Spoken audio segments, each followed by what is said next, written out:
Fundur settur í stjórnskipunar- og eftirlitsnefnd Alþingis. Ég vil byrja á því að bjóða gesti fundarins velkomin. Fyrstu gesti fundarins sem eru Þórólfur Halldórsson, sýslumaður á höfuðborgarsvæðinu, Þuríður Árnadóttir, sviðsstjóri á fjármál- og þjónustusviði og staðgengill sýslumanns og Brynjar Kvaran, sviðsstjóri fullnustusviðs. Efni þessa fundar vernd tjáningafrelsis en fulltrúar Pírata í nefndinni óskuðu eftir að nefndin héldi fund málið sem var samþykkt. Og Vinstri grænna. Og nefndin hefur líka samþykkt á fundi sem var haldinn skömmu fyrir þennan fund að fundurinn yrði opinn og sendur út í beinni útsendingu. Málefnasvið nefndarinnar afmarkað í lögum þingsköp í 8. tölulið 13. greinar tilgreint að nefndin fjalli stjórnarskrármál en tjáningafrelsi stjórnarskrárverndað og því rétt að nefndin fjalli almennt þá vernd sem tjáningafrelsi búið í löggjöf. Og það rétt að geta þess að í gær fékk nefndin afhenta skýrslu sem hún lét útbúa fyrir sig og var tekin saman af Mannréttindastofnun Háskóla Íslands sem fjallar dóma Mannréttindadómstóls Evrópu tjáningafrelsi fjölmiðlafólks á Íslandi á árunum 2012 til 2017 og nýkomin út. Það gert ráð fyrir að fundurinn í heild sinni standi það bil til klukkan 11 og formaður biður nefndarmenn og gesti að hafa í huga reglurnar sem gilda opna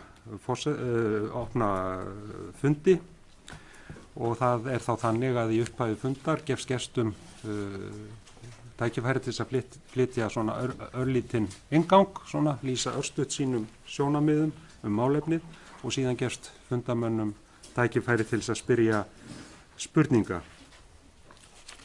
Og ég held að okkur sé þá ekkert að vanbúnaði og við hefjum fundarstörf og ég býð sýslumanni að hafa smá inngang af málinu og lýsa sínum viðhorfum en öllum ljóst auðvitað hvert tilefni fundarins Gjör svo vel, Þórólfur.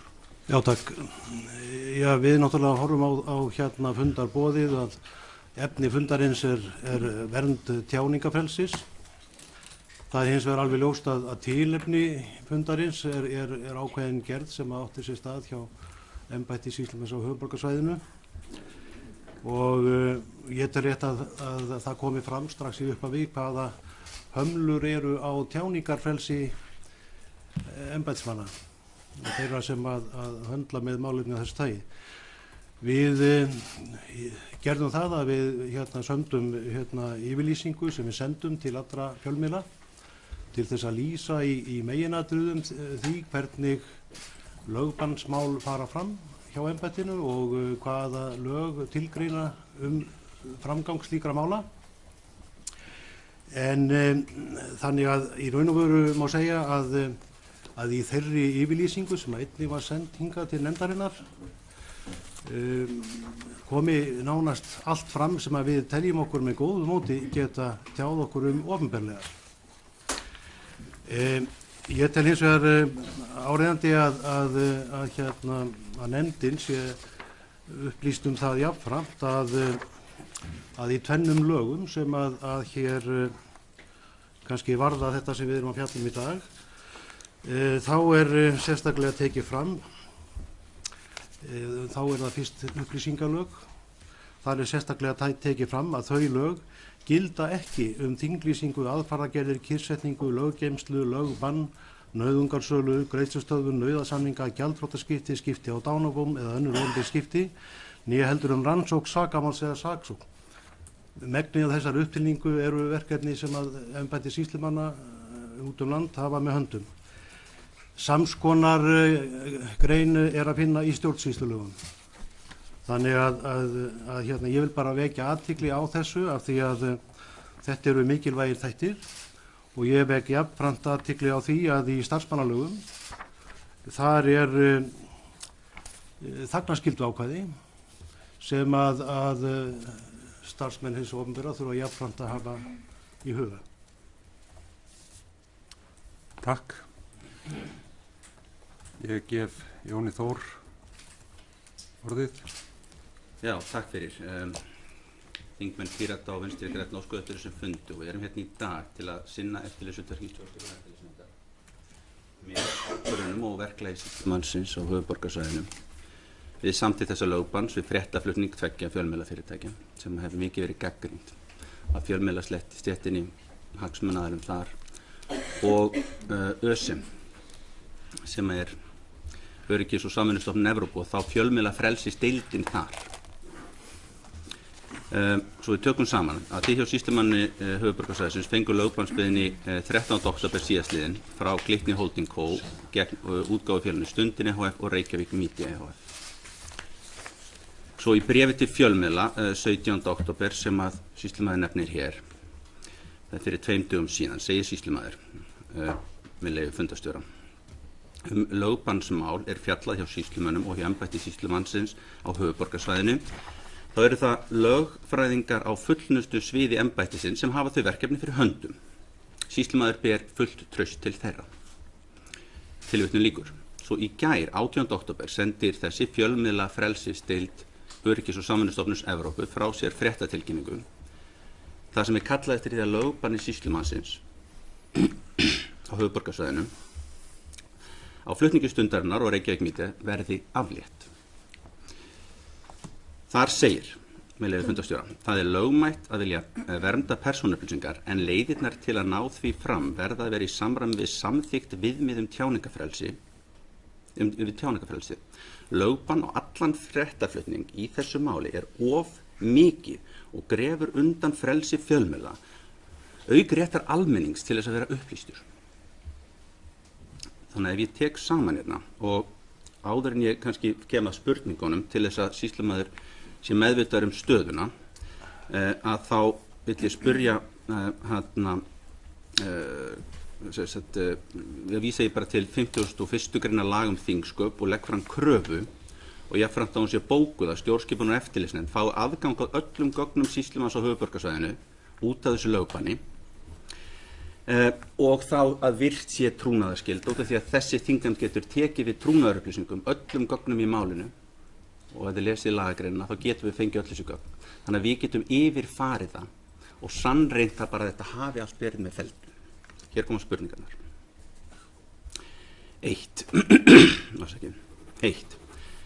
Hefur sýslumaðurinn á höfuðborgarsvæðinu kynnt sér þá viðurkenndu staðla tjáningarfrelsi sem fulltrúi fjölmiðlafrelsisdeildar Öryggis- og samvinnustofnunar Evrópu vísar í fréttatilkynningu sinni í gær? 2. Hefur málsmeðferð lögmanna sýslumannsins við samþykkt lögbannsbeiðnar Glitnis Holding Co. Takmörkun tjáningarfrelsis fjölmiðlanna tveggja uppfyllt þá staðla? Viltu endurtaka þetta?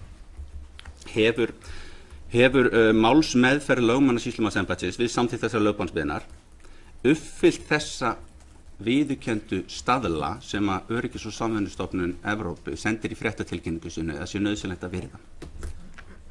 3. Treystir sýslumaðurinn ennþá lögmannum embættisins í málinu eins og hann lýsir í fréttatilkynningu sinni fyrir 2 dögum og ef svo, á hverju byggir þá það traust? 4. Hvernig ætlar sýslumaðurinn að bregðast við ábendingum frá fjölmiðlafrelsisdeild Öryggis- og samvinnustofnunar Evrópu? Og mun hann kalla eftir, sérstaklega mun hann kalla eftir gögnum frá þeim til þess að gera þetta faglega. Því að sýslumaður hlýtur að vera meðvitaður það að það er allir að gagnrýna og ef sýslumaður hefur gert allt saman rétt og eftir alþjóðlega viðurkenndum stöðlum og eftir þeim sáttmálum sem við höfum gert og undirgengist, þá þurfum við líka að vita það. En við þurfum líka að vita ef það er hægt að gera betur. Takk. Og ég svaraði strax. Já, ég held að sé ágætt að bregðast við. Ég vil ítrekka að menn reyna að vera stuttorðir og gagnorðir og setja ekki á langa fyrirlestra. Gjör svo vel, Þórólfur. Já, ég ætla bara að segja það að einhvern veginn hefur ÖSE yfirsést að senda sýslumanni þetta plagg sem þú ert að vitna til. Þannig að ég veit ekkert hvað stendur í þessu skjali og get því miður ekki tjáð mig það á neitt handa máta. Fréttatilkynningin opinber birtist í öllum fjölmiðlum hefur sýslumaður ekki kynnt sér hana. Ég bara ekki séð það því miður. Ekki kynnt sér hana og veist ekki að þessum stöðlum. Við skulum leyfa sýslumanni að svara. Þetta er ekki díalóg, það er spurningar og svör. Já, en lögin segja þennan fund að ég þarf að fá svör Þannig að hvort svarar hann bara og ég spyr eftir á til þess að leiðrétta. Eigum við ekki að leyfa manninum að svara? Gerum það. Gjörðu svo vel. Það þannig að við förum að sjálfsögðu samkvæmt þeim lögum og þeim starfsreglum sem okkur eru sett af Alþingi. Það eru okkar leiðarvísir, það eru lög samþykkt á Alþingi. Og þetta tiltekna mál, eins og kannski hefur komið fram, á leiðinni til dómstóla og það eru þá dómstólar sem að eiga næsta snertiflöt á þessu máli af hálfu hins opinbera. Já, það ekki búið að svara allir spurningunum. Þú talar að fara eftir ákveðnum stöðlum í tengslum alþjóðlega viðurkenningu, að þá lög kyrkningu lögbann sem að farið eftir þegar lögbannsbeiðni kemur til sýslumanna, þá eru í þeim lögum skýrar málsmeðferðarreglur það hvernig á að fara með mála slíku tagi og eftir þeim farið. Eins og kom fram á það, þá gilda stjórnsýslulög, almenn stjórnsýslulög ekki mála þessu tagi. Þannig að það eru málsmeðferðarreglur í lögunum sjálfum sem málsmeðferðarreglur sem að farið eftir frá upphafi til enda í þessari í málinu, bæði frá því að beiðin kemur inn og þangað til að máli lýkur. Skil það, ég ekki búin að fá svar við öllum spurningunum mínum.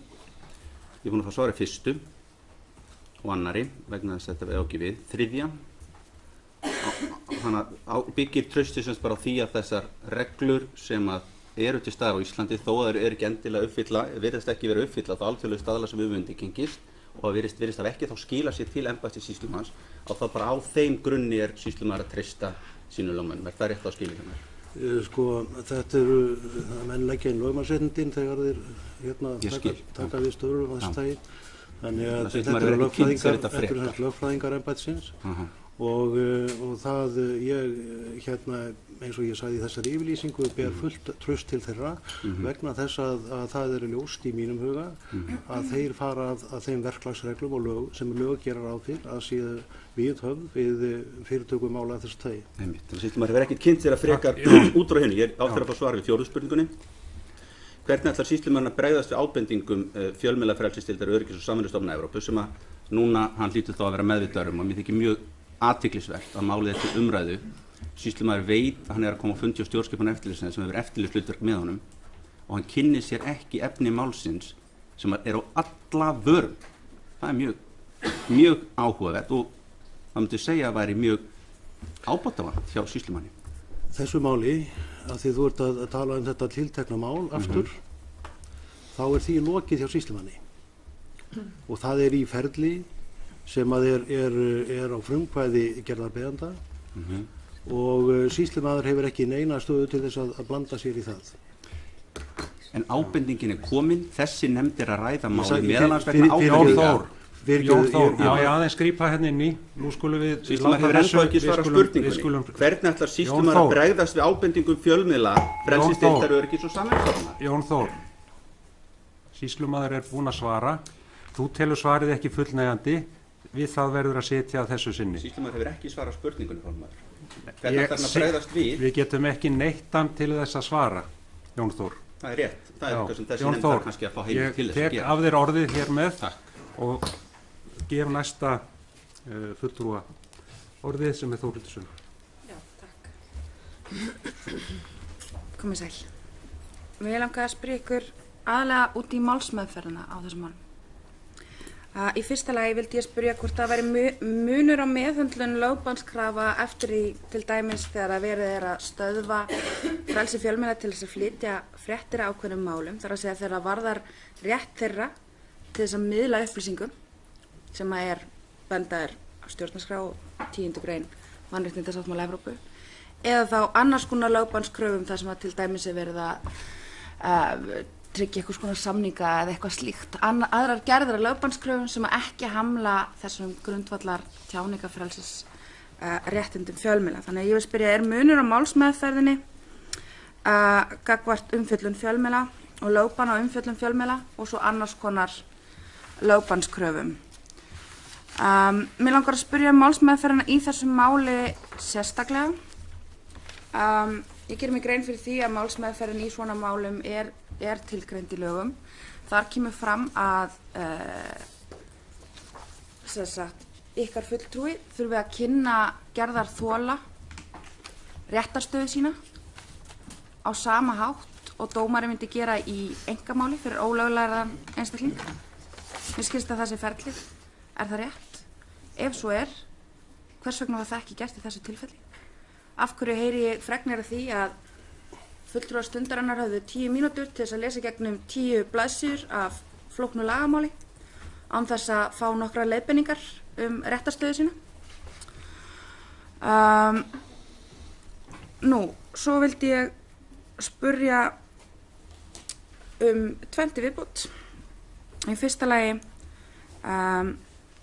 hvort að sýslumanni og embættinu sé kunnugt þá staðla sem að Mannréttindadómstóll Evrópu setur við skerðingu á tjáningarfrelsi sem hærri þegar kemur að fjölmiðlum heldur en almennu tjáningarfrelsi og að það skuli alltaf fara fram mat yfirvalda. Í fyrsta lagi hvort að það séu til lög sem að heimili skerðinguna, í öðru lagi hvort það sé lögmætur tilgangur með lögunum, en svo í þriðja lagi þetta matskennda atriði sem að ég að spyrja sýslumann hvort það hafi átt sér stað þegar þessi lögbannskrafa var sett, hvort það geti talist nauðsynlegt í lýðræðis þjóðfélagi. Þetta eitthvað sem að hefur margoft komið frá Mannréttindadómstólum, margoft verið gagnrýnt, það að segja dómstólar á Íslandi hafa margoft verið gagnrýndir fyrir að hafa ekki tekið þetta þriðja skref. Ég spyr sýslumann, hefur sýslumaður vegið og metið hvort það þykir nauðsynlegt í lýðræðis samfélagi að beita lögbanni sem þessu og var það metið í þessu tilviki? Og svo myndi ég bara vilja að þið útskýrið almennt ferlið við lögbannið og hvort ykkur finnist ekki eðlilegt að svona inngrip, svona stórt inngrip sem þetta væri frekar fyrir dóm heldur en að vera borið undir ákvörðunarvald stjórnvalds, því að þetta eitthvað sem að Mannréttindadómstóllinn hefur gagnrýnt líka, að sýslumaður geti tekið svona stórar ákvarðanir sem varða mannréttindi fólks. Takk. Takk Þórhildur Sunna. Ég vil benda á orð sýslumanns einstök mál að hann telur sig ekki geta svarað framkvæmd einstakra mála en svarar almennt. Gjör það svo vel. Vilt þú taka almennt þetta? Já, framkvæmd lögbannsmála. Hvernig er fyrsta spurning? Þetta er svo margar spurningar. Já. Já, Er munur á málsmeðferðinni gagnvart? Sko þær eru í eðli sínu þannig að þær krefjast mjög yfirleitt skjótrar afgreiðslu. Þetta bráðabirgðagerð sem það er langoftast þannig, en það hún að sko beinust hún gegn aðgerðum sem eru annaðhvort hafnar eða yfirvofandi og það er yfirleitt mikil pressa á því að þær séu afgreiddar mjög fljótt og eðli málsins samkvæmt og við reynum að verða eftir því eftir bestu getu. Þessi mál eru mjög ólík, beinast gegn mjög mismunandi lagaákvæðum og það er sko beiðnirnar eru teknar til skoðunar og ef að sá lögfræðingur sem fer með málið og fullnustu sviði kemst að því að eigandinn sanni eða gerir sennilegt að það sé verið að brjóta á einhverjum rétti að þá er yfirleitt orðið við beiðni lögbann.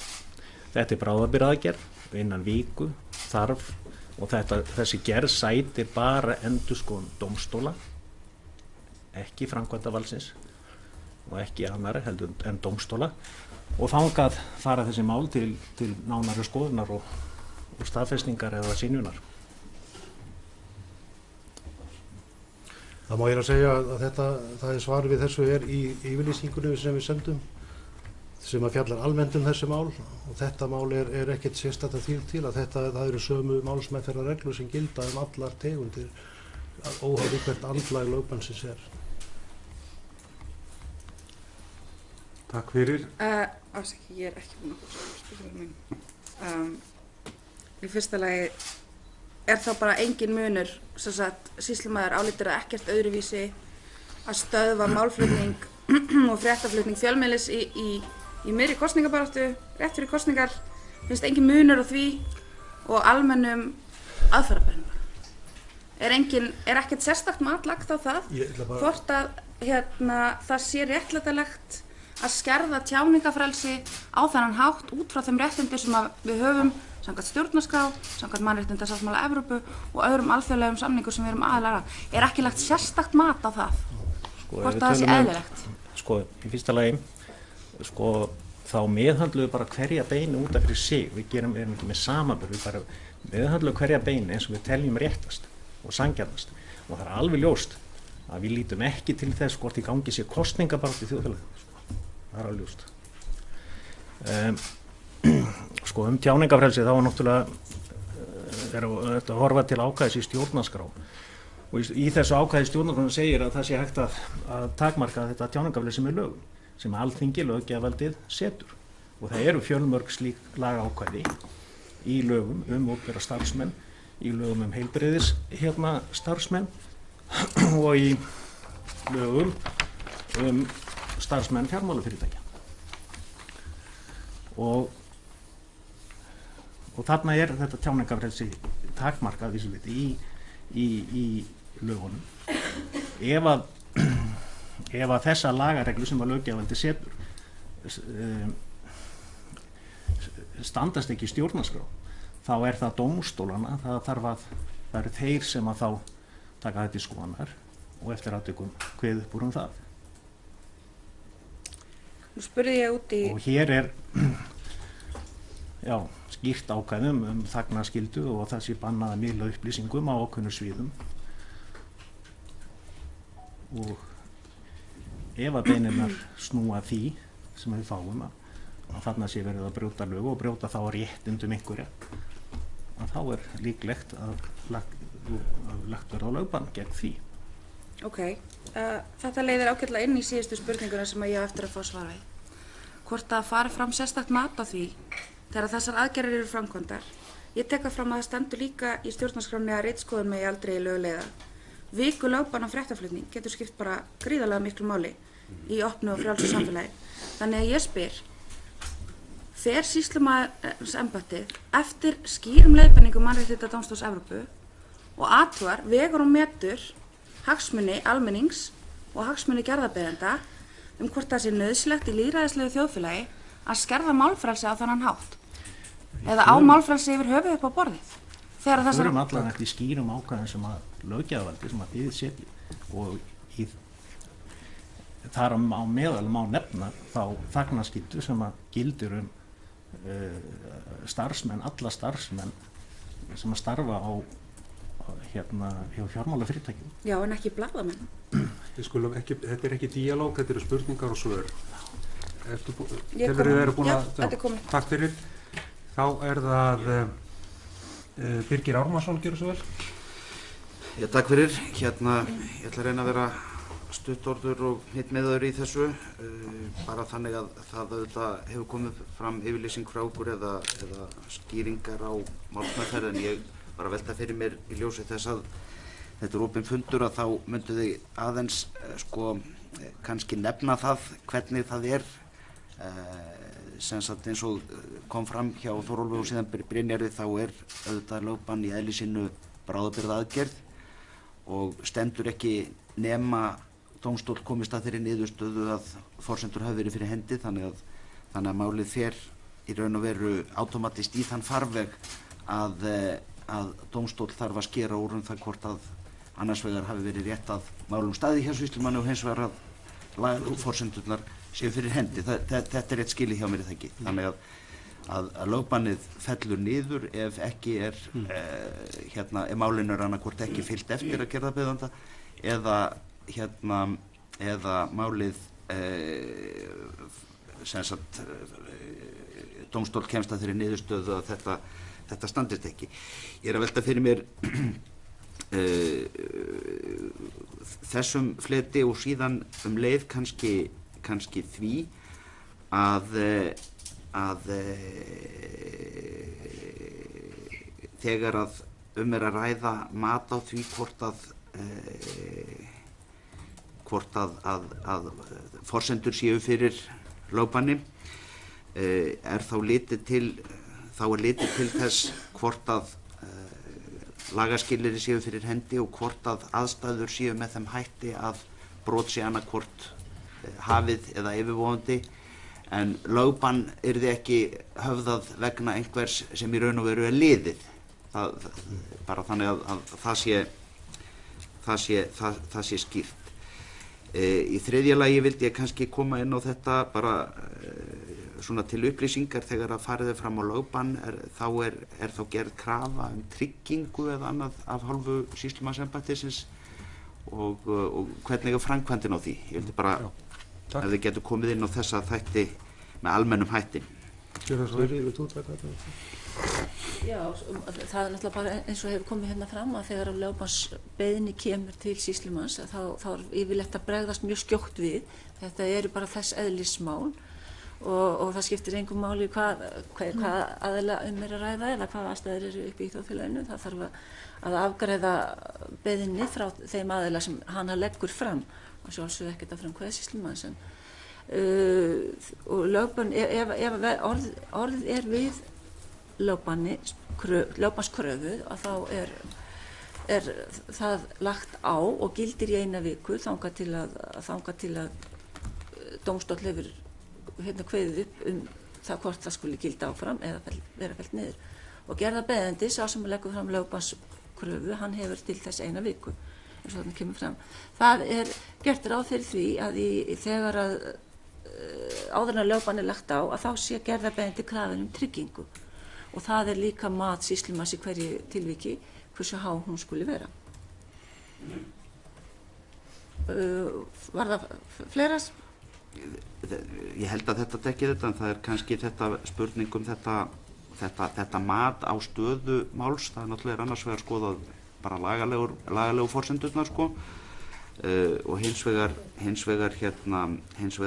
aðstæður viðkomandi máli, en auðvitað er það síðan dómstóls að komast endanlegri niðurstöðu það hvernig hugsanlega mismunandi meginreglur sem geta stangast á hvernig eigi að vega þær og meta þegar upp er staðið. Viðbrögð við lögbannskröfu geta verið að það synjaði lögbann, það því jafnvel vísa frá án fyrirtöku, það er fyrirtaka á því hafnað eða fyrirtaka á því og orðið við kröfunni. Og allar þessar ákvarðanir, hverja sem eru, þær eru kæranlegar til dómstóla. Og þannig ástand sem verður til við það að lögbann er sett á stendur þangað til að dómstól kemst að annarri niðurstöðu. Það er takmarka farið ofan í efnisatriði máls. Það eru málsmeðferðar reglur laga kyrkningu lögbann sem metnar eru og það er þær sem ráða mati og niðurstöðu sýslumanns. Takk, má ég aðeins bara fylgja þessu eftir. Eru möguleikar sem sagt á því að skjóta úrskurði lögbann til dómstóla sem sagt í millibils ástandinu frá því að lögbannið er kveðið upp og þar til það fer fyrir dómstólinn innan viku, og öðru lagi eru möguleikar á að krefjast endur upptöku ákvörðunarinnar á þessu bili á einhverjum tilteknum forsendum. Og almennt svar, bara til að fylgja þessu eftir heima. Lögbannið stendur í 1 viku og ef það er ekki, því er ekki skotið til dómstóls, þá fellur það bara niður á nokkurs frekar. Það er engar aðgerðir sem er hægt að grípa til að hálfu þess sem telur að lögbannið sé ekki réttilega sett á þessu vikutímabili. Það er engin úrræði til að... Er ákvæðið endurupptöku lögbannið, aðilar málsins, þeir geta lagt inn beiðni endurupptöku. Og þegar þú segir aðilar, er það þá bæði sá sem biður lögbannið og sá sem að beinist að? Og gerðar þoli. Já, takk. Þá er það... Kannski svona rétt bara nikja á því svona líka að þessar gerðir eru gerðar, þetta er framkvæmt á ábyrgð gerðarnefndar og það eru sérstakur kafli skaðabætur í lögunum, skaðabætur vegna gistilningar, löggeymslu og lögbannsgerða ef að í ljós kemur að gerðarbeðandi átti ekki þennan rétt eða annarkvort að öllu leyti eða hluta. Takk, þá er það Svandís, gerðu svo vel. Já, takk fyrir að koma þennan fund. Ég með nokkra spurningar. Ég ætla bara að fara beint í þær. Í fyrsta lagi þá kemur fram í þessari greinargerð til fjölmiðla að orðalagi er nota sýslumaður ber fullt traust til þeirra. Og því spyr ég hvort að þetta þýðir það að ekkert mat hafi verið lagt á lögfræðileg álitamál varðandi afgreiðslu einstakra mála. Er það svo að sýslumaður sjálfur kemur ekki að umfjöllun einstök mál sé álitamál að ræða? Því að nú hefur það komið í ljós í þessu máli að þarna eru sannarlega lögfræðilega álitamál á ferð. Þetta er númer 1. Ég er með nokkrar sko. Númer 2, þá vil ég spyrja sko, þegar er að ræða með víðtæka lögbannsbeiðni, kemur þá til greina af hálfu sýslumanns að láta gerðarbeiðanda takmarka beiðni sína eða leyfa lög það ekki? Er engin leið að það fari fram einhvers konar samskipti milli gerðarbeiðanda og embættisins? Númer 3, ef sýslumaður verður þess áskynja að ákvörðun sem hann tók kunni að hafa verið röng vegna upplýsingar sem hann fær síðar, getur hann þá endur upptekið málið og ef svo verður það þá að vera beiðni gerðarbeiðanda eða getur hann gert það eigin frumkvæði? Ég átta mig á því að eitthvað af þessu hefur þegar komið fram. Númer 4, þegar undantekningu lögbannslaga að boða ekki gerðarþola til þinghalds heldur mæta fyrirvaralaust á starfsstöð beitt, þá ekki að gæta að reglunni equality of arms með því að bíða eftir lögmanni gerðarþola og gefa honum tækifæri til að kynna sér beiðnina? Hvað þarf að gerast almennt til að beita slíkri undanþágu? Hvað þarf að gerast almennt til að beita slíkri undanþágu? Og númer 5, nú hefur ÖSE gert athugasemdir þetta tiltekna mál sem hér til umfjöllunar og sýslumaður getur ekki tjáð sig og hvetur íslensk stjórnvöld, og notar það orðalag, hvetur íslensk stjórnvöld til að stilla sig að beita frekari hömlun á umfjöllun fjölmiðla og afturkalla þær aðgerðir sem þegar hefur verið ráðist í. Þessu hefur verið svarað, en ég vil spyrja, bregst embættið við þessum athugasemdum með einhverjum hætti? Með einhverju umfjöllun, einhverju yfirferð, eða er þetta eitthvað sem að sýslumaðurinn í Reykjavík lítur svo á eða á höfuðborgarsvæðinu komi embættinu ekki við?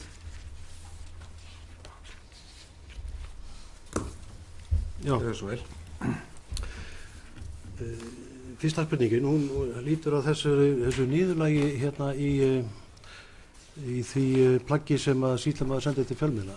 Það sem að sýslumaður segir að hann beri fullt traust til lögfræðinga embættisins.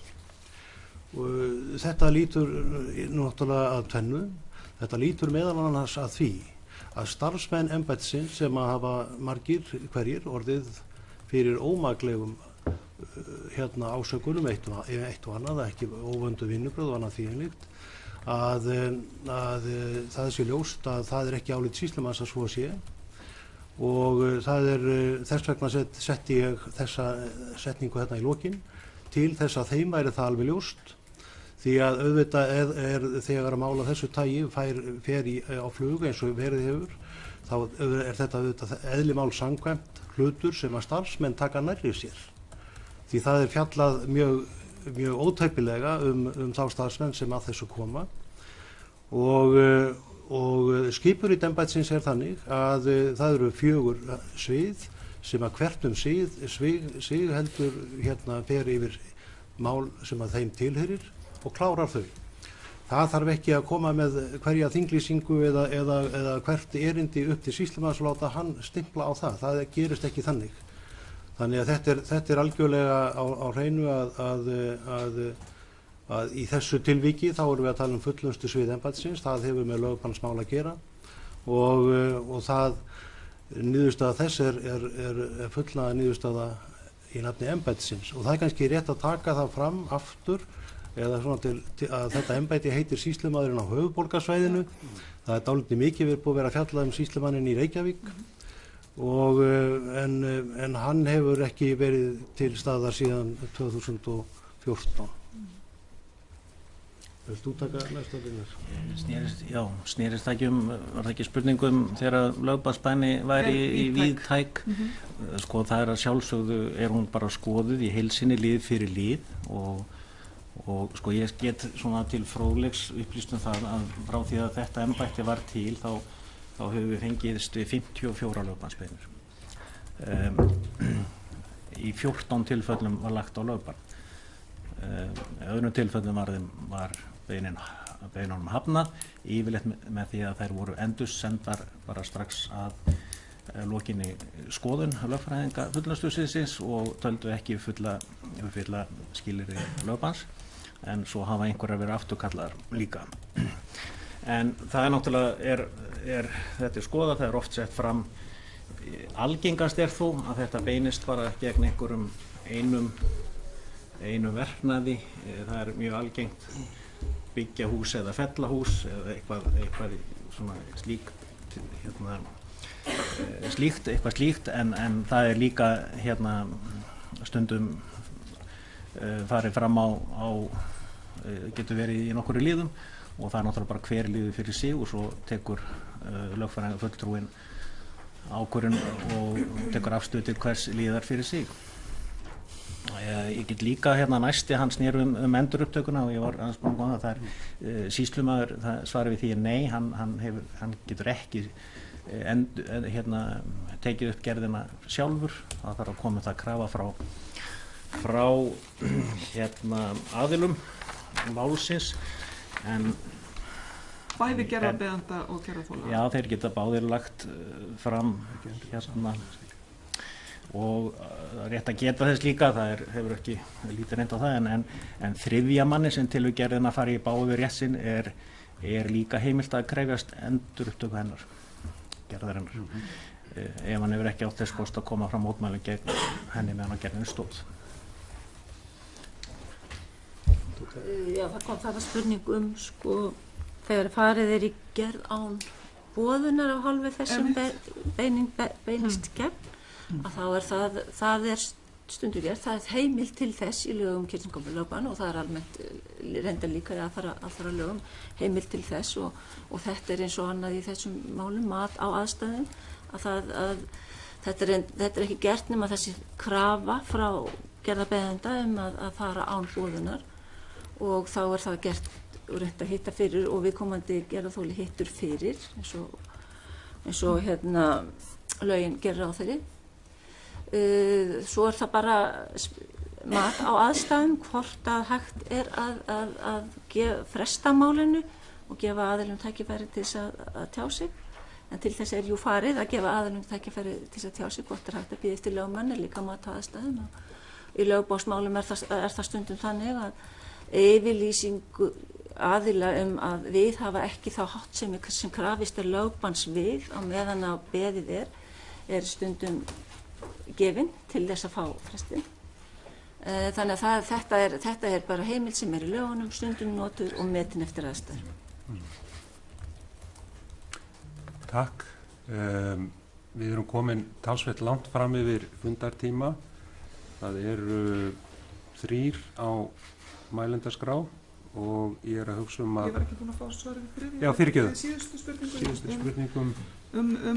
Þessa athugasemd ÖSE, hvort að hana hafi ekkert verið fjallað og mun ekkert verið að fjallað af hálfu embættisins. Ég svaraði Jóni Þórði áðan að við höfum ekki séð hana á þessa yfirlýsingu, þannig að ég get ekki tjáð mig það. Já, takk. Þannig að ég að hugsa að loka mælendaskránni með þessum 3 sem að hafa beðið orðið til þess að við getum reynt að nálgast það að ljúka fundinum á tilsettum tíma. Þeir sem eru þá á mælendaskrá eru Oddný, Hildur og Brynjar. Þannig að Oddný gjör svo vel. Já, takk fyrir og takk fyrir að koma á fundin. En nú það þannig að þetta lögbann það á sér ekki stað í tómarúmi, heldur rétt bara í aðdraganda kosninga og bannið tekur til fjölmiðla sem hafa verið að fjalla viðskipti starfandi forsætisráðherra sem líka í framboði og í aðdraganda bankahruns þar sem að margir töpuðu peningum og allir almenningum bara mikinn kostnað. Ég vilst spyrja hvort að í ljósi þessa hafi ekki verið hægt að horfa á til dæmis að flýta málsmeðferðinni, af hverju ekki með vika. Er það alltaf gert í lögbannsmálum, okkur ekki sólarhringur eða 2 og síðan vil ég líka spyrja hvort að það hefði þá ekki í ljósi aðstæðna verið mögulegt að undanskilja umfjöllun stjórnmálamenn og stjórnmálaflokka og svo að lokum skilji ykkur rétt, er það svo að starfandi forsætisráðherra getur óskað eftir því að lögbannið eigi ekki við hans mál. Takk. Ég ykkur að bregðast við það er smá misskilningur í þessu varandi málsmeðferðarhraðann þá var hann eins og ég segi, hann er það yfirleitt, hann er fljótur, það þarf yfirleitt að bregðast fljótt við, stundum mjög fljótt. Það er svona algengur málsræði þetta kannski 2, 3, 4, 5 dagar, það fer alltaf samt eftir eðli máls, en þá er ég að tala málsmeðferðarhraðann hjá okkur en síðan er það bara lögbundið að þegar við höfum lokið okkar meðferð málsins og lagt á lögbann, þá er það bara í lögum að gerðarbeiðandinn skuli stefna málinu inn hjá dómstólum innan viku og það er bara laga ákvæði sem segir það, þannig að þessu getur engin breytt nema það hugsanlega því með breyttu lögum. Má ég skjóta þinni, ef allt er komið innan 2 daga, er þá hægt að flýta málum? Gerðarbeiðandinn getur gert þetta bara daginn eftir, en hann hefur viku, hann hefur ekki lengri tíma. Ef að þessi vika líður án þess að hann gerir það, þá er gerðin automatískt sjálfkrafa fallin niður.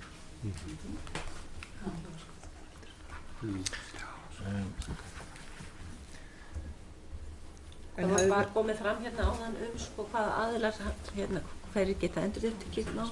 Það er bara aðilar málsins, gerðarbeiðandi og gerðarþoli, það er ekki aðrir sem geta farið fram að endurupptöku máls. En hefði verið mögulegt í ljósi aðstæðna að undanskilja umfjöllun stjórnmálamenn og stjórnmálaflokka? Umfjöllunin fer bara eftir því hvað kemur fram í beiðninni. Gerðarbeiðandi leggur fram tiltekna afmarkaða kröfu og hana er fjallað.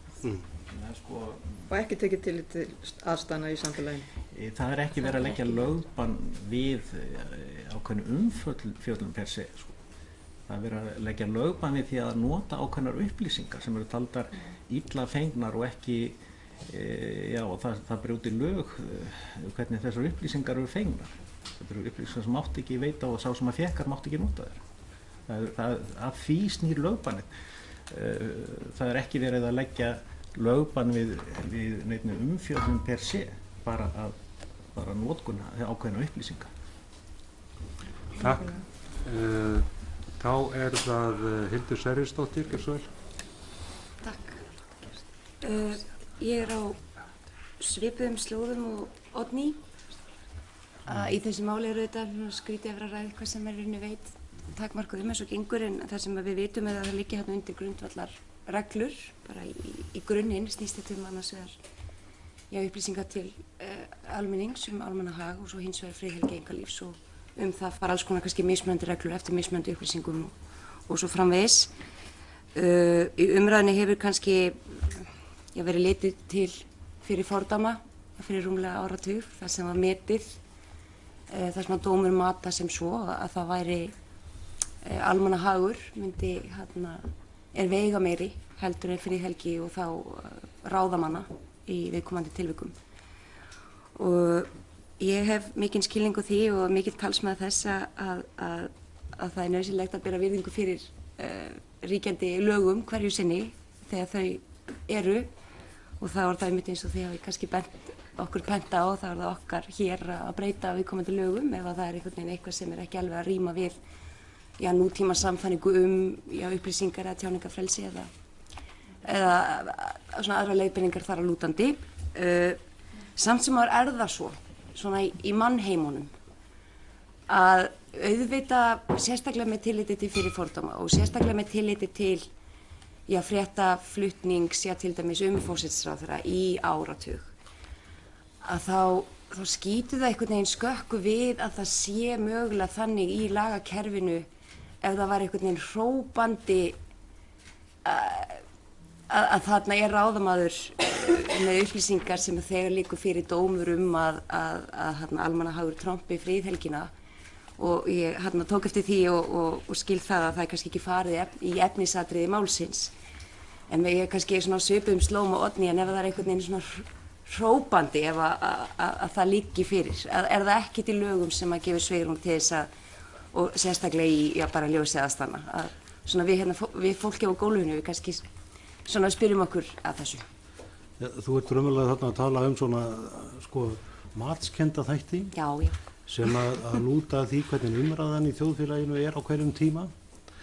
Það því miður ekki neitt sem að við getum verið að taka tillit til eða skoða sérstaklega við afgreiðslu að mála sem þessara.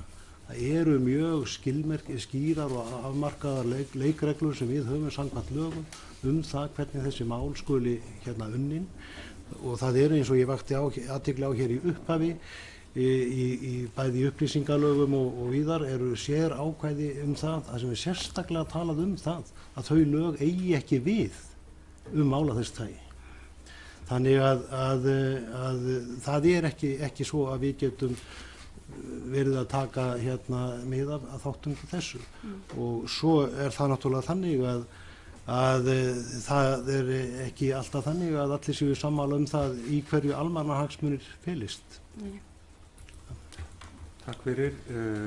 Þá það Brynjar, gerðu svo vel. Þú bæta við? Já. Eða var ekki... Nei, hann vildi bæta við. Já, vildi bæta við, fyrirgefðu. Ég tók ekki eftir því, fyrirgefðu. Það ekki að þessi lög, þessi takmarkaskyldu lög sem hér verið að koma inn á, sem eru lög sem eru sett með heimild í stjórnarskrá og takmarka vissulega tjáningarfrelsi. Alþingi setur það því þau eru talin nauðsynleg. Það svolítið sko, þau gilda ekki bara stundum, þau gilda alltaf og þau gilda ekki bara suma, þau gilda alla og ekki bara sumar upplýsingar heldur allar upplýsingar sem heyra undir þessu lögum. Takk fyrir. Brynjar, gjörðu svo vel. Nafninu að svara þessu núna sem ég var að velta fyrir mér. Sko,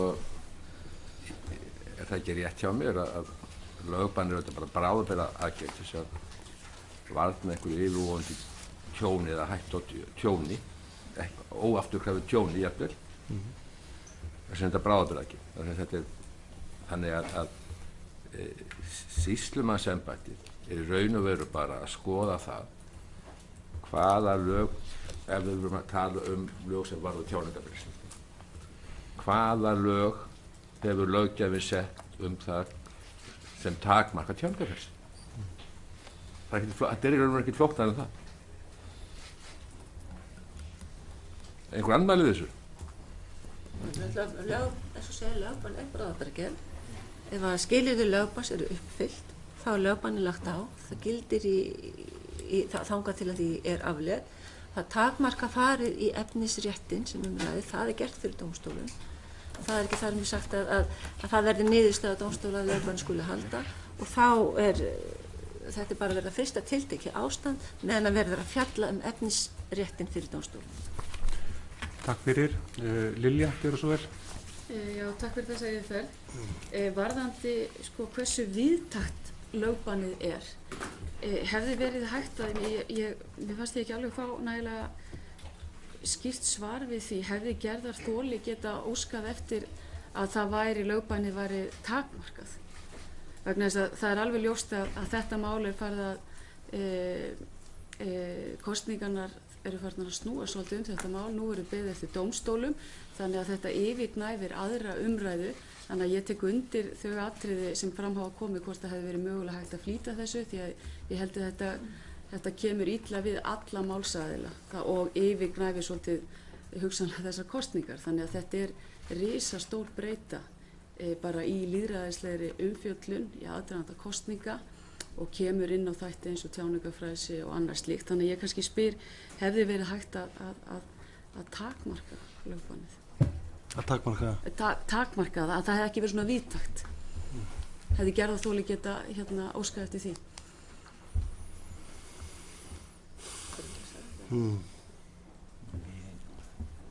Viltu tala um þetta? Mér finnst eins og við séum svolítið búin að svara þessu og þar að ekki þá erum við hér til þess að ræða almennt meðferð lögbannsmála og hugsa almennt tjáningafrelsi og skorður við því. Og við viljum ekki reyna að fjalla einstök mál og hvort að þetta mál, þetta þessum tiltekna máli lokið. Það hefur komið fram að það var, beinin var víðtækari og hún náði mun lengra. Hún var að hluta til afturkölluð og að hluta til hafnað af fulltrúa sýslumanns en að hluta til samþykkt.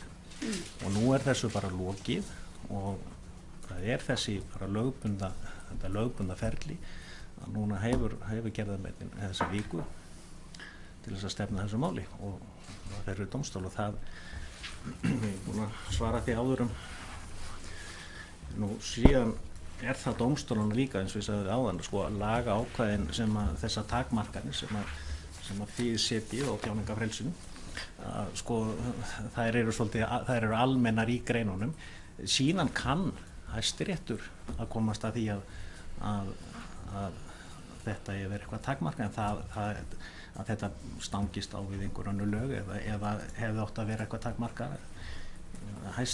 vonandi Hæstiréttur, ég segi nú Hæstiréttur en dómstólar þurfa að kveða upp úr það og ef það koma dómar